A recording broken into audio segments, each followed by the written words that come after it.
Good morning, everyone. Thank you for joining me. I'll give another minute or so because I know the sessions were kind of ending right at the same time the next one started.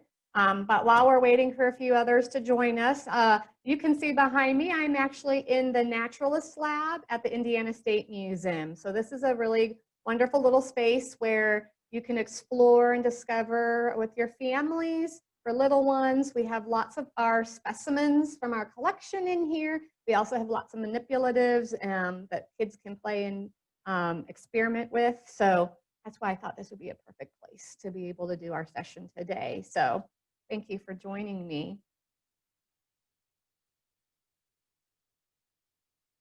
We'll be able to see a little bit of the Nat Lab here towards the end, especially if we have a little time. I'll give you a sneak peek in case you haven't been here before.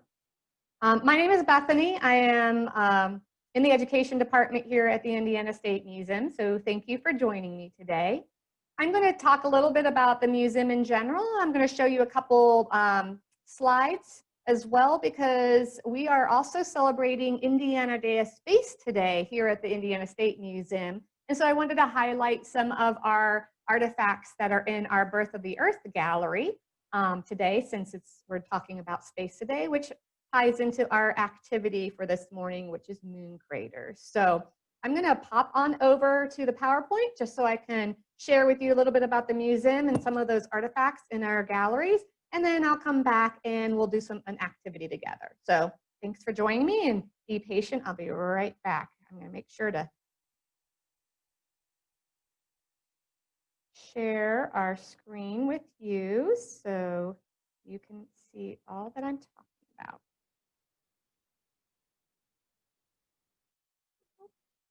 Not the one. There we go. Great.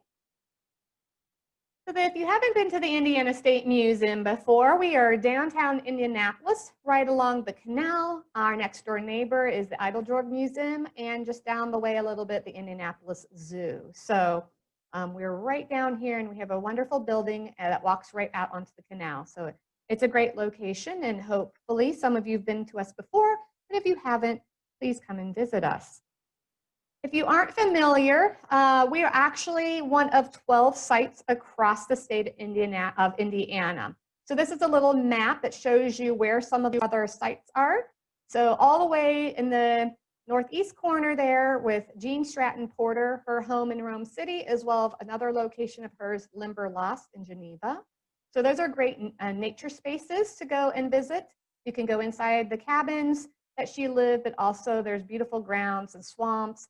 And our naturalists up there do lots of programs and tours around that. You head down to Fountain Square, more in that central part of Indiana. You have our Levi and Catherine Coffin house in Fountain Square that is all about Underground Railroad. Then you'll of course find us in the center here in Indianapolis. Whitewater Canal is in Metamora, and we have a canal boat along the canal and a newly redesigned grist mill. So you can go in and see how the mill works. And transportation along the canal, and that's another great location in Metamora. T.C. Steele is in Nashville, so T.C. Steele and his art studio and home are right there in Nashville on the property there that you can take hikes and do all kinds of outdoor activities, as well as visit his home and his studio and look at some of his artwork there as well. We head south, you can go to Lanier Mansion in Madison or Culbertson Mansion in New Albany. Those are two beautiful historical homes that we have, as well as Corydon Capitol and several buildings there that you can take a tour and visit. And then we also have in the southwest corner Vincennes, and we have again several different buildings that you can visit at Vincennes for your tour. Angel Mounds, so Native American mounds in Evansville, and New Harmony, which we have a couple buildings, as well as the Labyrinth there as well. So just a little bit of information about Indiana State Museum historic sites. Here at the Indiana State Museum, we have all different kinds of programs that you can do, as well as just coming to visit the museum. We do have an early childhood STEM program, STEAM programs. So we do art and history and science, engineering, all for little ones from 18 months old to 3 years old in our Firefly Landing. And then we have some programs too that go all the way up to 8-year-olds in that program, including our toddler times, our small wonders, young explorers, messy Mondays, all those fun things we have for little ones in a designated space just for them. Fall break is coming around the corner, so we do a lot of camps here at the museum. So if you have any children in K through 6 and you're looking for something for them to do over fall break, winter break, spring break, or even the summer, we have camps and we cover all themes from simple machines and chemistry to space to art to the super, super small. And we do have scholarships available for many of those programs as well. If you happen to homeschool or in a homeschooling pod right now, we do have Homeschool Tuesdays once a month, and those are for the whole family. So you can bring your kids K through 6 as well as an adult with them and participate in those family programs. And then of course the galleries themselves, and I wanted to highlight. So in our picture there, you see that's our Frozen Rain exhibit. So you can actually walk through an ice cave and head out to see our mastodon, mammoth, and other Ice Age animals. But our traveling exhibit right now is Daniel Tiger's Neighborhood. So that's for our littlest ones. So that 2 to 5-year-olds, but trust me, I'm a grown-up, and I remember Mr. Rogers' neighborhood and Daniel being in there. So this is the animated version currently going on. And so Daniel and his friends are there, and it's a great exhibit. It's very hands-on. There's a clock tower, there's a music shop, a post office, Daniel's home. So all kinds of fun things you can do in this exhibit right now. And it's here right now, and it goes all the way to January 3rd. So it'll be going on at the same time, our Celebration Crossing, our holiday experience. Just a little note that this is a timed experience. It's all part of admission, but it is a timed experience because we're keeping our capacity very low. So you will need to get a time ticket to visit that, but it's so much fun. I love working in that exhibit. At the State Museum, we also have our Birth of the Earth exhibit. And so within that exhibit, we do have some space objects and specimens, including our moon rock here. So this is a picture of our moon rock that we have. As I mentioned, we are celebrating Indiana Day of Space today at the museum. And last year, we participated in the Apollo 11th 50th anniversary celebration. And so we had all kinds of different space programs. And again, highlighting our moon rock that we have here at the State Museum. This moon rock sample was cut from a larger rock. The rock was called the Lunar Sample 60025, and it was actually retrieved by the Apollo 16 crew. So that was back in 1972. So the Apollo 16 crew, they landed in the central highlands of the moon's near side. And so you can see here that we have that moon rock from there. Most likely the source of all the impact debris found at the Apollo 16th landing site were due to large impact basins, which can distribute the ejecta over very large distances. And we're going to talk a little bit about that when we create our own moon craters. Some of the other artifacts that we have here at the State Museum, again, helping to celebrate Apollo 11th 50th anniversary, and we still have them on display now, so you can come see them. Here are some of the different artifacts that we have as well. So as you can see, the Life magazine, so that was, had lots of different photos from Neil Armstrong and Buzz Aldrin when they were on the moon. So a great articles on the Apollo 11 moon landing in the Life magazine. And this Life magazine came from 1969. Right in the center, anyone have a guess on what that could be? It took me a while, and then when I finally got to read it, this is an album or a record for a record player, title being We Came in Peace for All Mankind. I would be very curious to hear what was on that record. And on the front, you can see a picture of a lunar lander. The Apollo, on the next portion there, you see a mini little Indiana flag, and on the top there's a little ball. I know it's really hard to see here, but you can see it pretty good when you're right up close in front of the case. There are fragments of the moon, so some moon rock fragments in there that came back from the Apollo 11 mission. So those moon rock samples and the Indiana flag that's shown there, excuse me, was actually flown on the Apollo 11th mission. And this whole plaque was presented to the, at that time, Governor Whitcomb. So plaques like these were given and presented to all 50 states. So I thought that was a pretty cool thing that we have, that we actually have a flag that was on that mission, and we have some of the moon rocks coming back from that mission. So today, that's what I thought we'd do. We're gonna do some moon craters today. And all the materials you need are simple materials you can find right in your kitchen or home. In fact, if you haven't already, please make sure to go back to this session. There is a PDF of the activity guide so that you can do this at home as well. So make sure to take a look at that. But here's basically all the materials you need.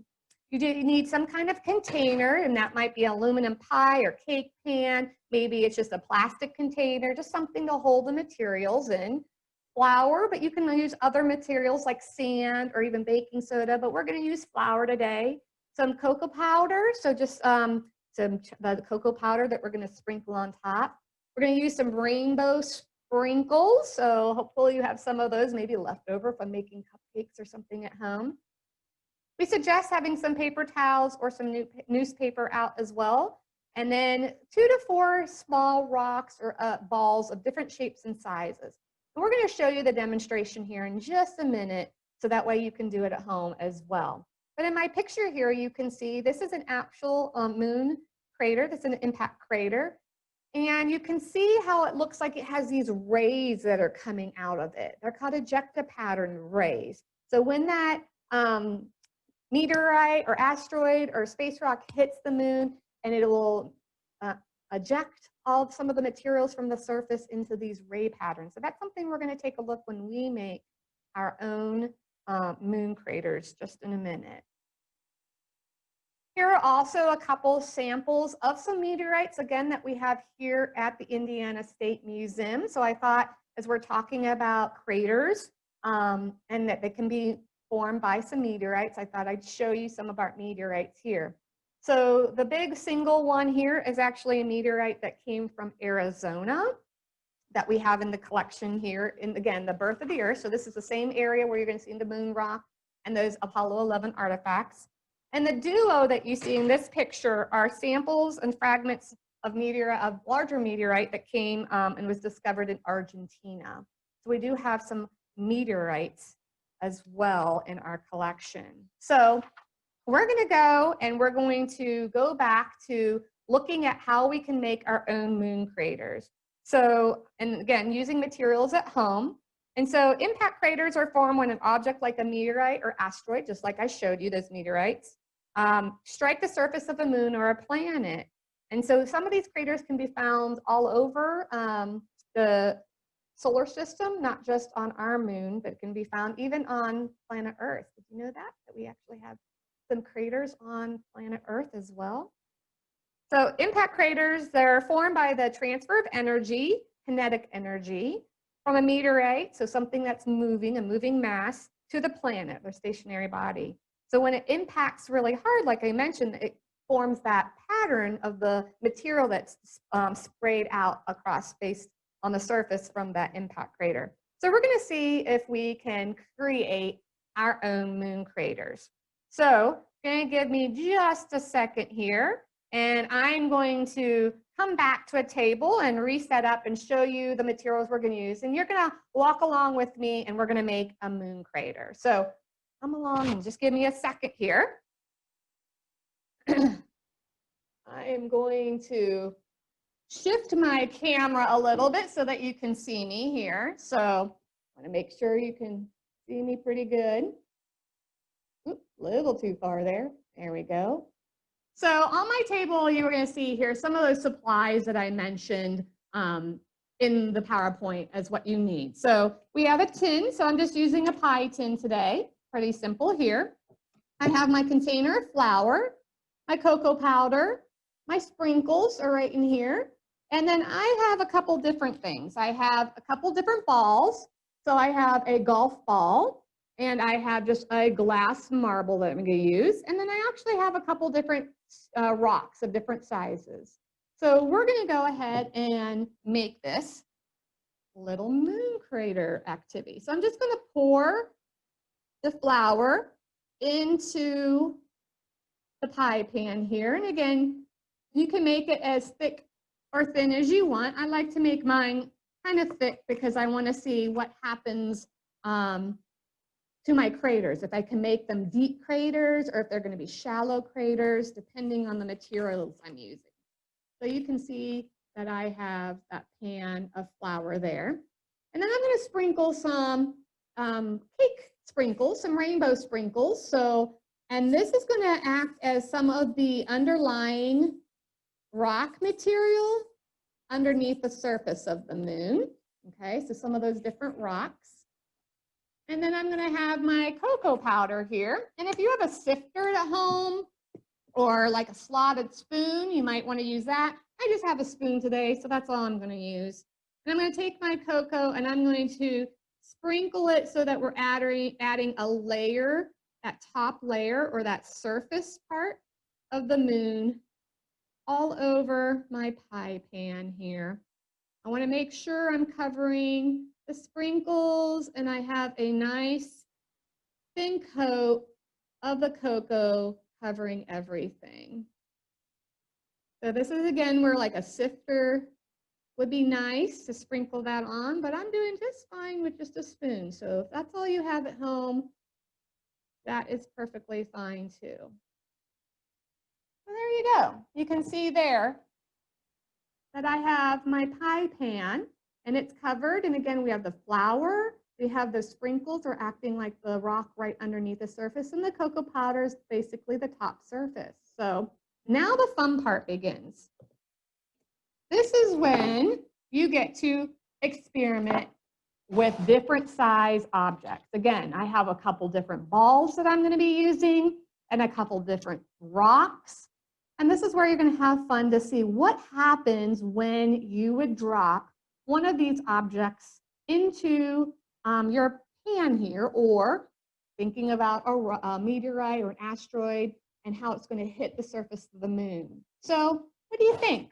Which one should we try first? So how about let's see what happens when I do just a rock. So let's take a rock. And I'm going to do this so that maybe we can see this a little better. So bear with me. I'm going to try to do a docket. I'm going to try to get up close so that you can see the actual dropping of the rock. Perfect. There we go.